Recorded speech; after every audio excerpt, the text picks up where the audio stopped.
Hoy vamos a dedicar este programa, que probablemente sea el último de esta primera fase, a una exposición que recibe el nombre de Matemática 2000, porque fue una exposición que se hizo para conmemorar el año 2000 como Año Mundial de las Matemáticas, que fue, como todo el mundo sabe, el año pasado.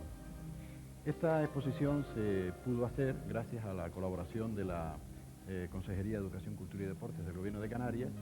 La Sociedad Canaria de Profesores de Matemáticas fue quien la organizó y una compañera, Dolores de la Cova, pues ha sido la que ha estado al frente de todo este trabajo, que ha sido un trabajo realmente interesante desde todos los puntos de vista, desde el punto de vista cultural, desde el punto de vista educativo, etc., ¿no?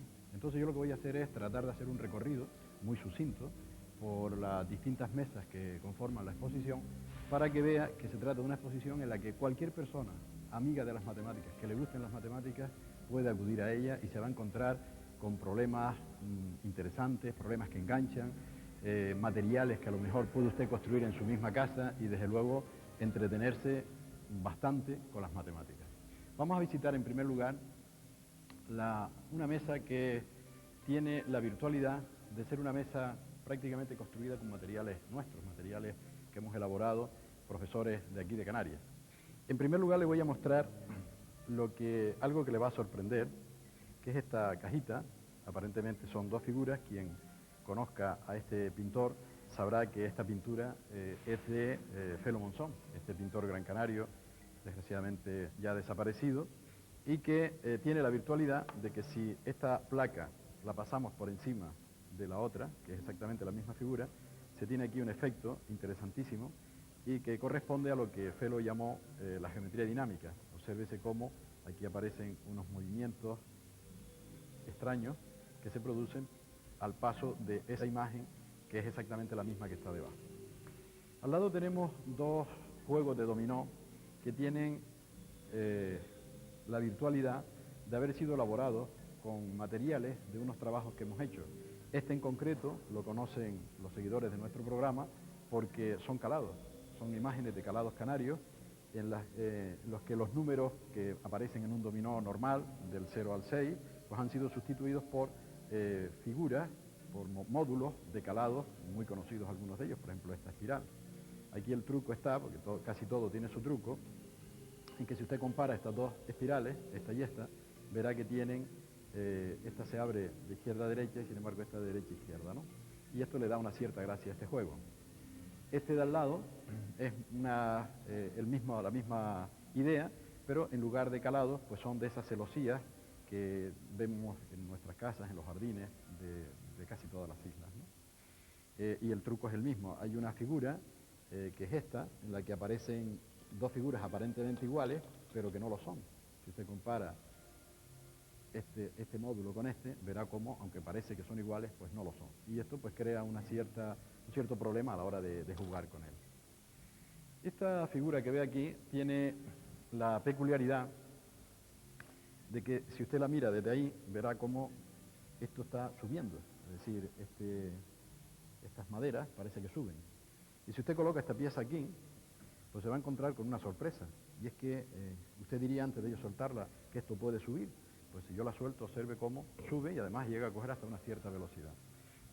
Claro, todo esto evidentemente necesita ahora que usted piense el por qué sucede esto.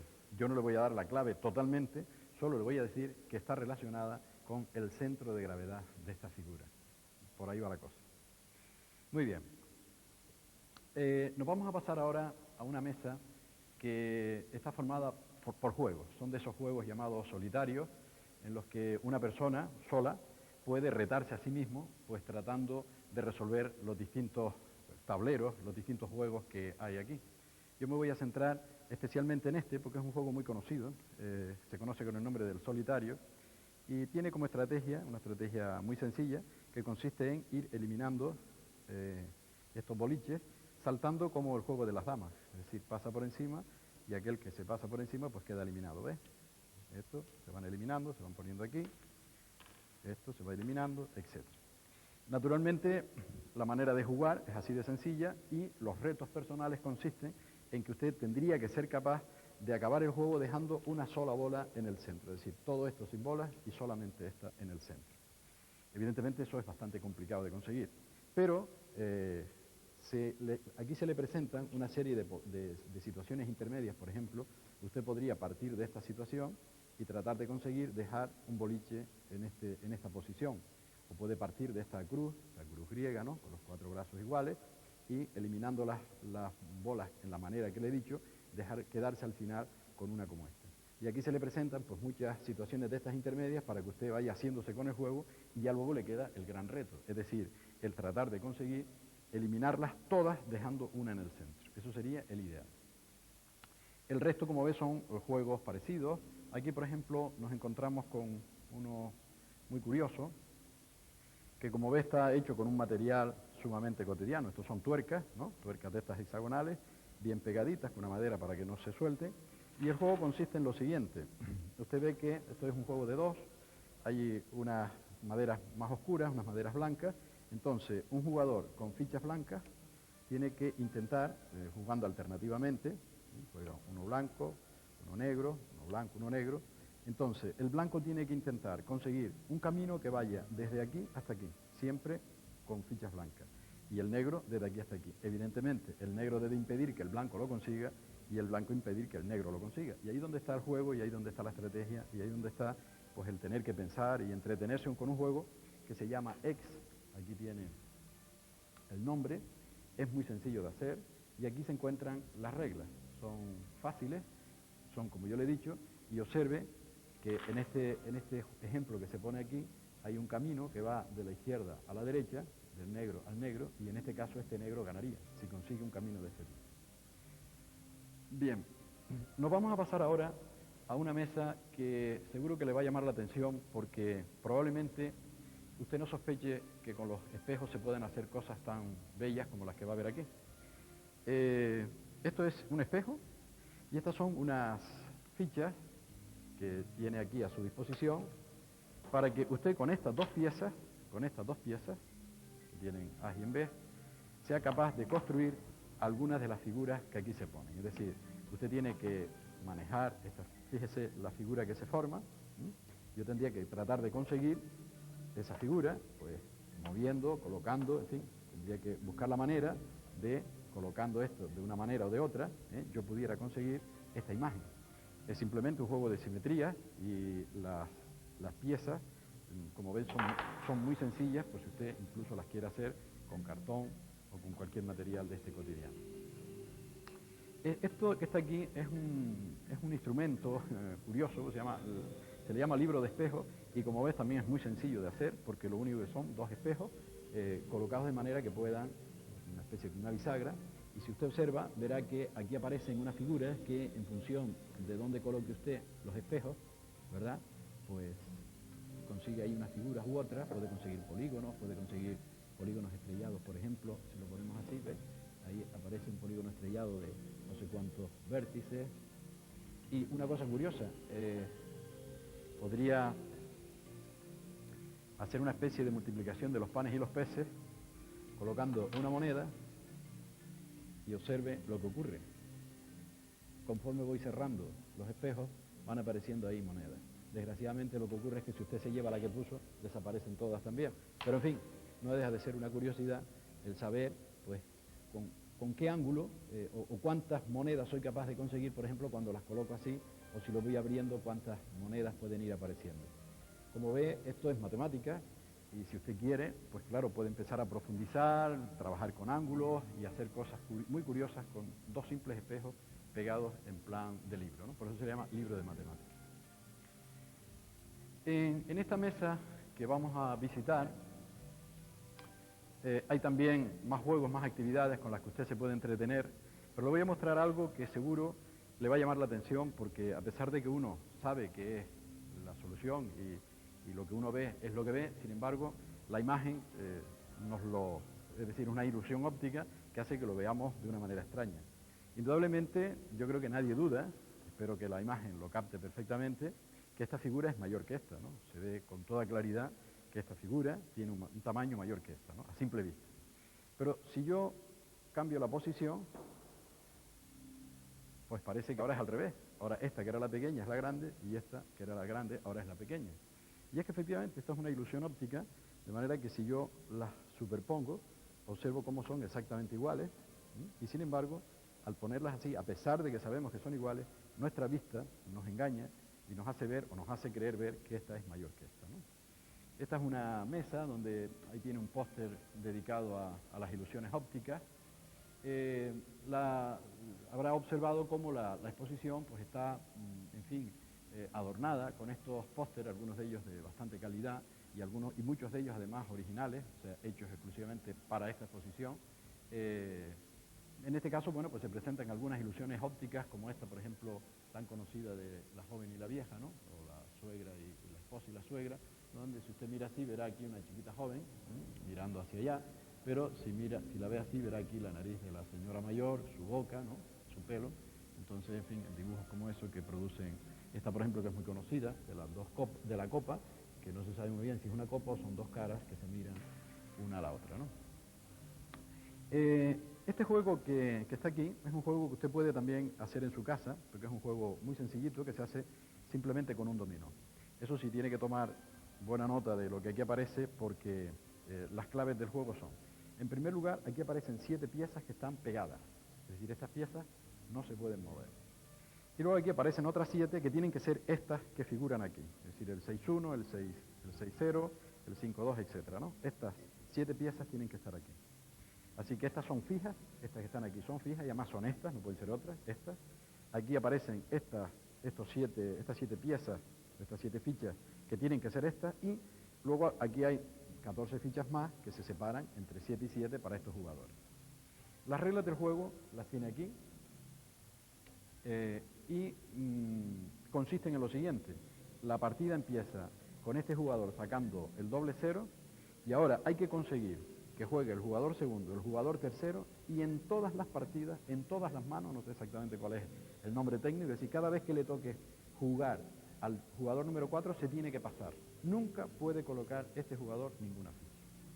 Este es un juego, puede ser solitario, esto lo puede hacer una persona para jugar consigo mismo, tratar de ver si es capaz de conseguir colocar todas las fichas, exceptuando estas, como es obvio, o a ver cuántos puntos le quedan y tratar de irse retando uno de manera personal para tratar de conseguir colocar todas estas 21 fichas y que aquellas siempre queden aquí, ¿de acuerdo? O sea que este jugador siempre se tiene que pasar, en todas las manos.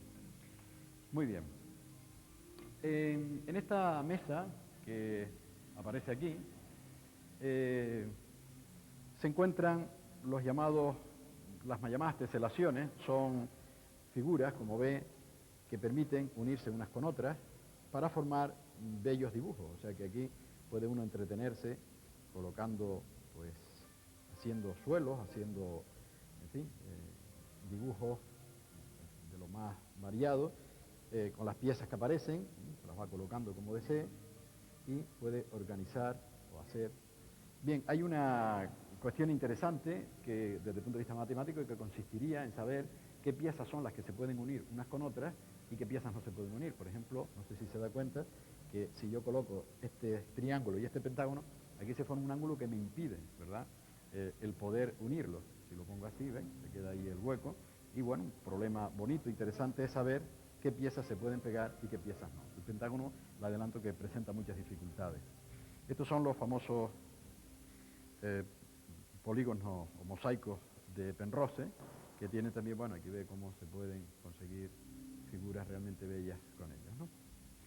En esta mesa que nos encontramos aquí hay lo que se conoce como el aparato de Galton.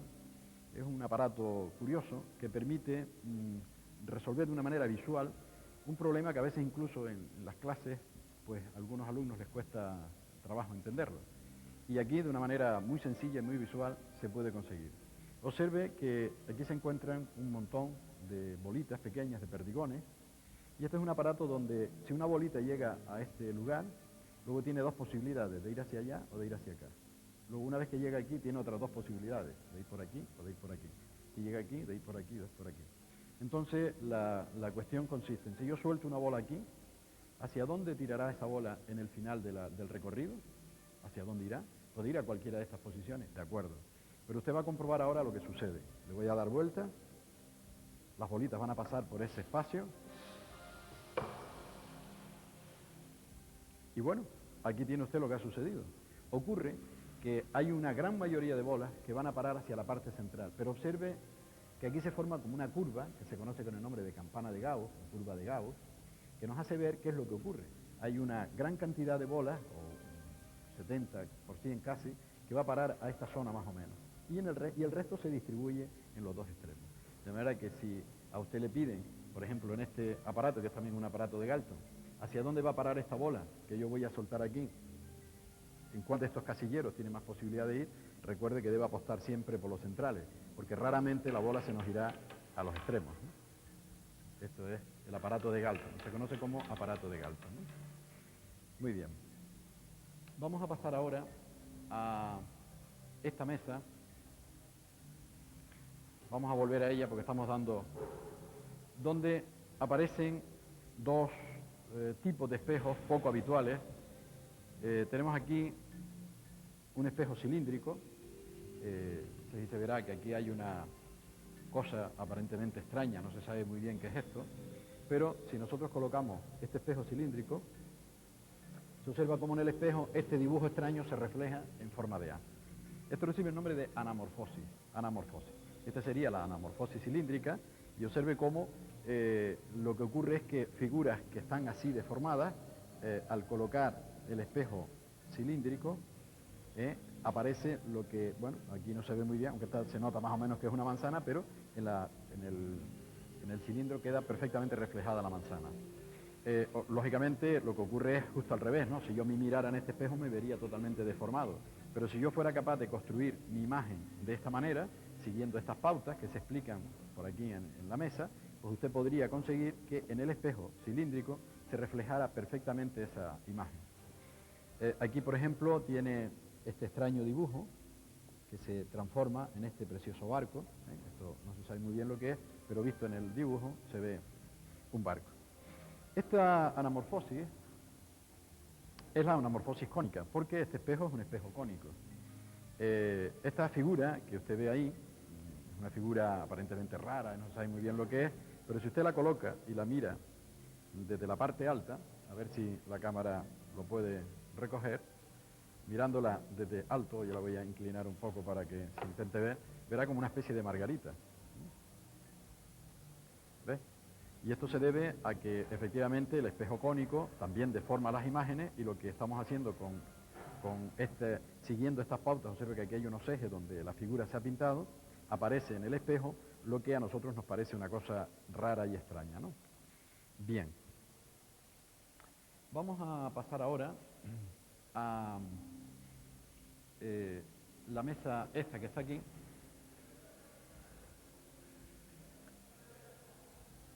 En la que aparecen algunos juegos. Estos se conocen con el nombre de Torre de Hanoi. Este es un juego muy popular, fue muy popular durante una época, y consiste en tratar de pasar desde este pivote al de la derecha estos tres discos que están aquí. Esto lo puede usted construir perfectamente en su casa.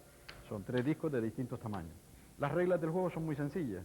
Usted puede pasar en cada jugada un solo disco, ¿no? Es decir, no puede coger en ningún momento dos, ni más de uno, solamente uno. Y la otra regla sencilla, es que nunca puede usted poner un disco mayor sobre otro menor. Esto está prohibido. Entonces, con esta pauta, usted tiene que conseguir pasar estos tres discos de este pivote a aquel y dejarlos igual, es decir, el mayor, el mediano y el pequeño. Por ejemplo, esto, ¿veis? 2, 3 movimientos, 4 movimientos, 5 movimientos, 6 movimientos y 7 movimientos. Es decir, que yo en 7 movimientos he logrado pasar de este pivote a aquel. Lógicamente, esto se complica un poco más si en vez de 3 son 4.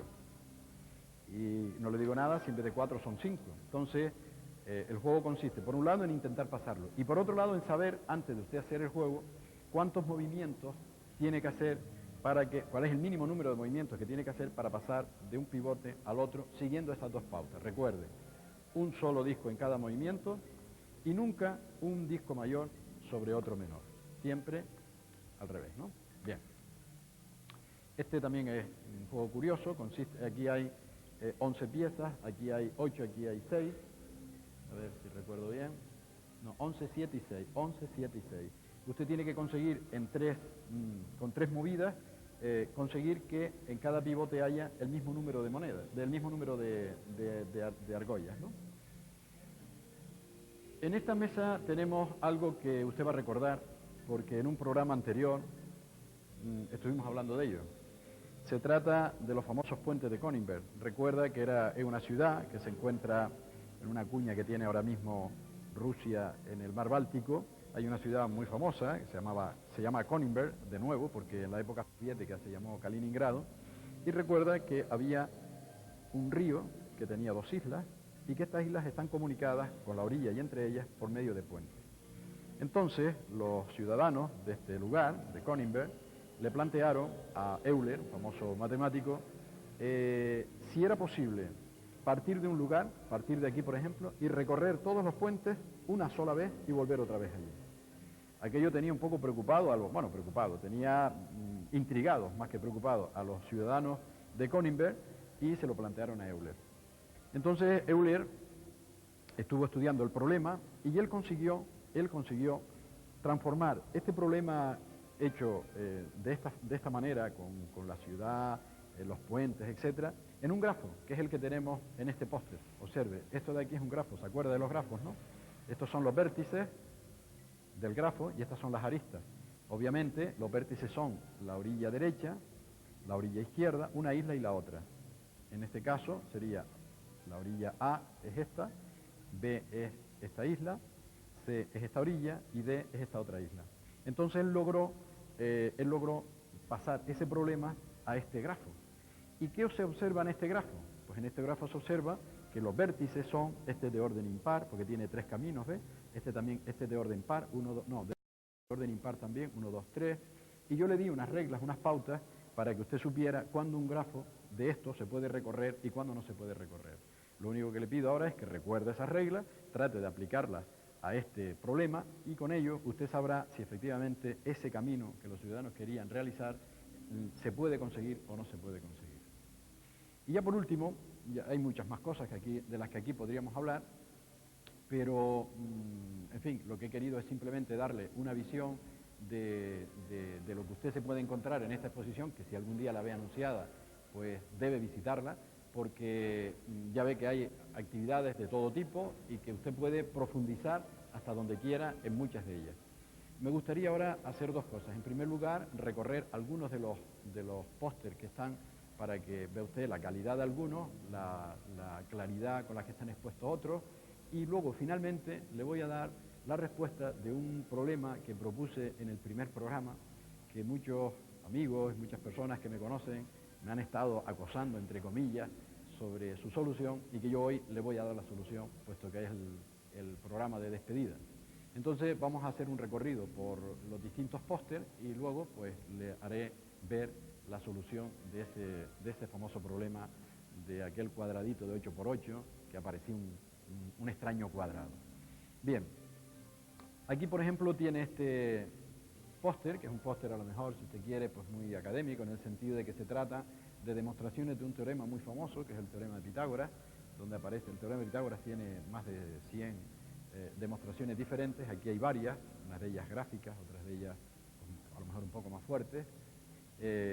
Aquí tenemos un cómic muy bonito en torno al teorema de Pitágoras también, habla del personaje, sobre todo habla del personaje, y una maestra ahí pues que va explicando pues, la vida y aventuras de este buen señor.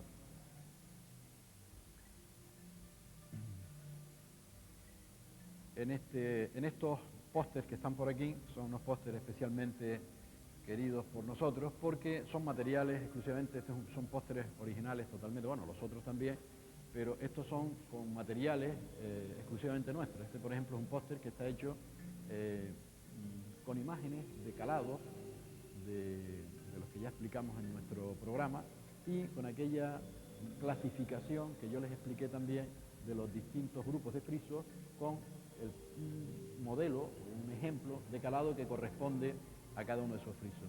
Les recuerdo que este era el original, este era el bonito, aquel que no existía y que gracias a este trabajo que hicimos, pues ahora sí que aparece ahí.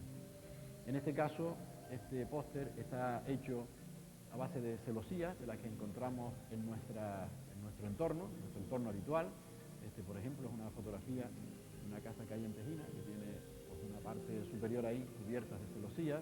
Esto es en Punta del Hidalgo, en fin. Esta de aquí es en San Andrés, en Gran Canaria. O sea que, como ve, pues son unos pósters, son unos materiales muy cotidianos y que encierran bastante matemática si uno se pone a observarla con esos ojos. Lo mismo ocurre con este otro material, que son alcantarillas, que mucha gente pues, no se fija en ellas y no se da cuenta de que en ese material, en fin, que uno lo pisa a diario, pues se encuentra también una cantidad de matemáticas si se pone a observarla, ¿no? Muchos de ellos son rosetones muy bellos y en fin. Bien, y ya como despedida les voy a desvelar el problema de los 64 y de los 65 cuadraditos. Vamos a ver, vamos a recordarlo. Se trata de lo siguiente. Es un cuadrado de 8 por 8, de 8 cuadrados por 8 cuadrados, una especie de tablero de ajedrez, en el que una vez que está construido, se hacen cortes siguiendo estas líneas que yo les recuerdo. Era 3 cuadraditos por aquí, se traza la diagonal, luego 1, 2, 3, 1, 2, 3, se traza esta línea, y esto se trocea en 1, 2, 3, 4 trozos, que son estos que están aquí. ¿Ven? Estos 4 trozos que están aquí, es una figura exactamente igual. Vale. Ahora, esto de aquí y este de aquí, ¿no? Con esta figura, con estos 4 trozos, nosotros formábamos un rectángulo, que era este, y que cuando se medían los cuadrados que tenía el rectángulo, resultaba que el cuadrado de partida eran 8 por 8, 64, y que aquí al ser 5 por 13 salían 65. Y aparecía ahí un misterio, porque efectivamente hay un cuadrado que no se sabe muy bien de dónde sale. Bueno, tengo que decir que mucha gente, ya digo, me ha preguntado, que le dé la respuesta y le he dicho que esperara, y aquí tiene la solución. Una solución matemática puede ser esta, pero hay una solución visual, que la haré después, para que no quede duda. Pero mire, si usted calcula la diagonal de este cuadrado, es decir, cuánto mide esta diagonal, resulta que le da un determinado valor. Pero si usted ahora calcula la diagonal como la suma de este trozo más la suma de este trozo, verá que la suma de este trozo más este trozo no coincide con la diagonal del rectángulo de 13 por 5. No coincide. Es decir, hay una pequeña diferencia entre la diagonal del rectángulo y los dos trocitos estos que aparecen aquí son, al fin y al cabo, dos triángulos rectángulos. Con el teorema de Pitágoras usted lo puede sacar perfectamente. Muy bien, o sea que entonces esa sería una demostración. Las dos diagonales, mejor dicho, la diagonal del rectángulo y la suma de estos dos trozos no coinciden. Pero en fin, donde realmente está la solución es en lo siguiente. Yo lo he hecho aquí, he puesto un rectángulo, una figura grande para que se observe mejor, porque si no es difícil verlo.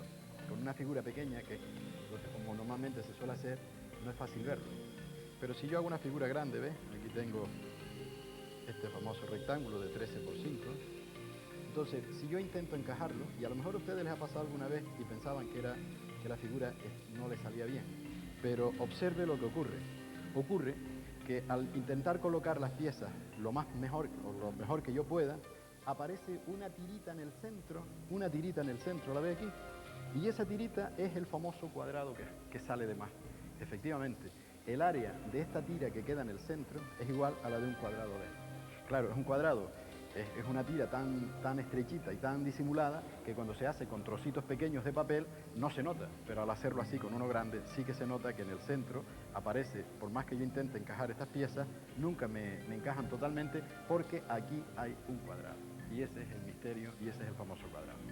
Y nada más, me despido esperando que esta serie de matemáticas que hemos realizado con Canal 7, al que yo le agradezco, el que me haya dado esta oportunidad de poderla hacer, pues le hayan permitido saber que tiene muchas matemáticas a su alrededor, que le basta con tener abiertos los ojos de la curiosidad y, en fin, del interés, del gusto por las matemáticas, y sobre todo que la matemática no es ese ogro que a veces se nos pinta como si fuera una cosa diabólica que nadie puede entender. Usted puede saber matemáticas con tal de que se preocupe un poquito. Adiós y hasta siempre.